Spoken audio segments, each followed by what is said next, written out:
Okay, so you're here for the deep dive because you really want to understand, Yeah. what's up in men's NCAA basketball right now. That's right. And that's what we're going to do today. Exactly. We've got a really, really cool perspective using, what fans like you have been searching for online. Yeah. It gives us like a real-time look into what's going on in the sport. Exactly. And we've got a pretty broad set of information to dig through here. Yeah. And, it's clear right away what's got everyone's attention. Yeah. We're seeing tons of interest in a potential Florida-Houston matchup. Oh, wow. A lot of questions about who won March Madness recently, Okay. 2025, and even going back to 2024. Okay. And, of course, everyone wants to know about the NCAA championship game. Sure. When it is, where it is, how to watch it, all of that. Oh, of course. Yeah, and beyond the big picture stuff, it looks like fans are really digging into the details on specific teams. Yeah. Florida Gators and Houston Cougars, those are coming up a lot. Mm-hmm. And it's not just the teams themselves either, right? Yeah. Oh, no. Player names are popping up all over the place. Absolutely. Will Richard Walter Clayton Jr., Emmanuel Sharp, L.J. Cryer, Alex Condon. Right. Jawan Roberts, Joseph Tugler. Yeah, even Al Horford and Chinyelu. That's right. Okay, so what are we doing with all this? Well, we're going to unpack it. Yeah. Our goal today is to figure out what these searches really tell us, Right. about the big storylines in men's college basketball. Yeah. Especially around March Madness and how Florida and Houston might factor into all of that. Okay, great. So where should we start? Well, one thing that really jumps out at me Okay. is just the sheer amount of interest in a potential Florida versus Houston matchup. Like, people are searching for these two teams together in every way you can imagine. Oh, why? It's not just waiting for the schedule to come out. They're already thinking about this game Wow. and probably speculating on how it might play out. Interesting. I think when you see this kind of focused interest this early, it usually means there's something really compelling about the teams involved. Oh, okay. Some kind of narrative that's already taking shape. It's like everyone's filling out their brackets in their heads already. Exactly. Oh, wow. And it's not just about who might play either. Right. We're seeing tons of searches for things like who won March Madness 2025? Why? Who won March Madness? Who won the NCAA basketball championship in 2025? And a lot of people looking back at 2024, too. So looking back and looking forward. Exactly. And I think that shows us Okay. that understanding, the recent history of the tournament, it's really important for fans. Right. It's about context. It's about knowing who the teams to beat are. Yeah. And I think it's interesting to think about why so many people are searching for past winners. It really speaks to the lasting appeal of March Madness. Okay. It's not just a one-time thing. Yeah. There's a connection between past champions and the teams competing now and knowing who won before. Right. It adds weight to the current storylines, Right. It helps fans understand the significance of what's happening. So it's like building on a legacy. Exactly. It gives you a benchmark for evaluating teams Okay. and thinking about their legacies. And then, of course, there's the practical side of things. Yeah. Which is huge from what we see in the search data. I mean, the number of searches related to the NCAA championship game itself. Right. Like, NCAA championship game, when is it? Where is it? Where is it? How to watch it? What channel is it on? Yep. It's a clear sign that fans want to know exactly how to tune in. Absolutely. They don't want to miss, the biggest event in college basketball. I think the really interesting thing about these how to watch searches is how detailed they are. Okay. People are looking for specific channels, streaming options. It really shows how important it is for fans to have all the information right away. Right. It reflects how we watch things now. Yeah.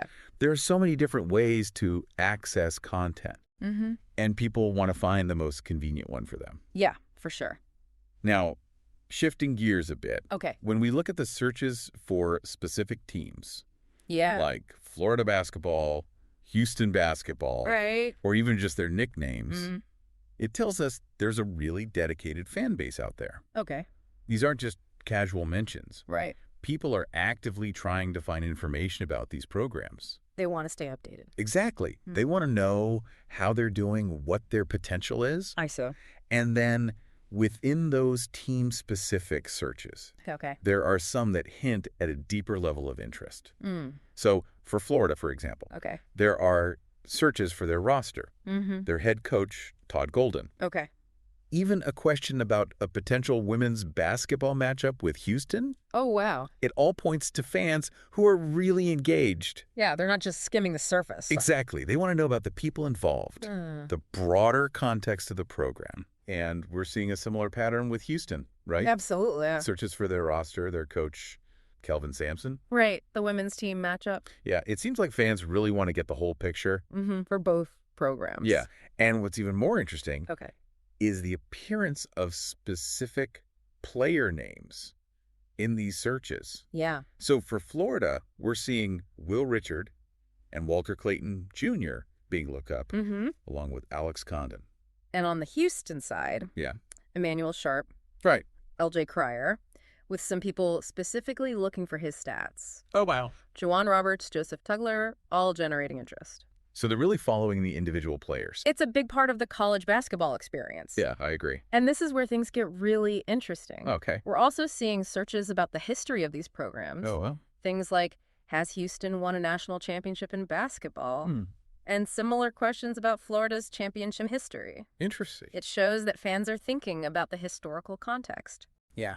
And the pedigree of these teams. So not just the current season. Exactly. And this awareness of history is really important. Okay. It helps us understand the significance of what's happening now. You know, when fans ask about past championships, they're not just looking for trivia. Right. They're trying to understand the legacy and the tradition. Okay. And how that might influence the team's performance today. I like that. And of course, we can't forget about the crystal ball gazing. Oh, right. People are definitely trying to predict the future here. Yeah. We're seeing searches like Florida versus Houston prediction, Houston versus Florida prediction, Okay.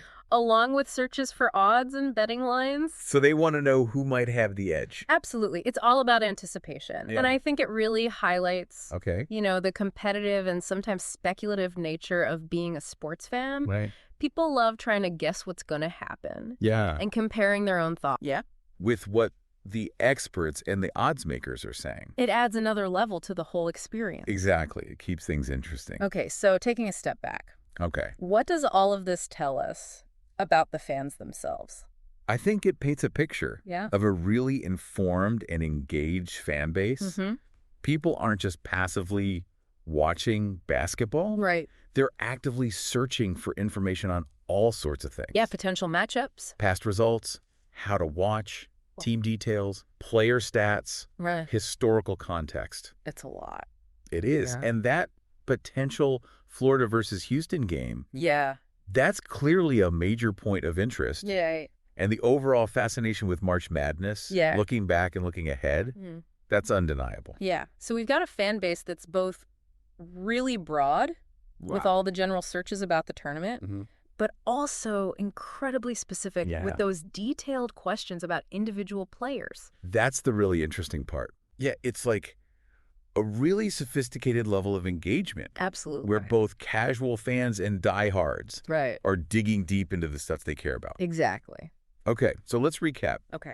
What are the key takeaways here? Well, first, there's a ton of excitement around that possible Florida-Houston game, which suggests there's something special about those teams. Right.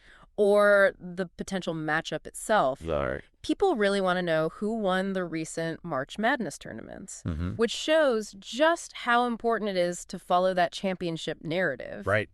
Having easy access to viewing information. Yeah. Especially for the NCAA championship game. Right. That's a major concern for fans. Okay, so those are like the big three. Exactly. But then it gets really interesting. Yeah. When you see how those connect to the more specific stuff. Like the general interest in March Madness goes hand in hand with those searches about Florida and Houston and even individual players. Like Will Richard, Walter Clayton Jr., Emmanuel Sharp, LJ Cryer, Alex Condon, all of them. It's a really multifaceted way of engaging with the sport. Right. And when you consider just how many searches there are and how much variety we're seeing, it makes you wonder. It does. Like, what does this tell us about how fans today are experiencing college basketball and interacting with big events like March Madness? You know, is it all about that instant need for information? Yeah. And the desire to not just follow, but to actually predict the stories of these teams and players. Yeah, like we're not just watching anymore. Exactly. We're trying to figure out what's going to happen next. A whole new level of engagement. It definitely gives you something to think about. That's for sure. Thanks for joining us for the deep dive. Thanks for having me. Today is your lucky day. Today is the day that our $3 website works for you, paying you directly to your PayPal daily. Imagine $3 ongoing continuous payments to your PayPal account. Imagine falling asleep and waking up to $300 in your PayPal account. How would this make you feel? How could this help you? What bills could you pay? What kind of fun could you have?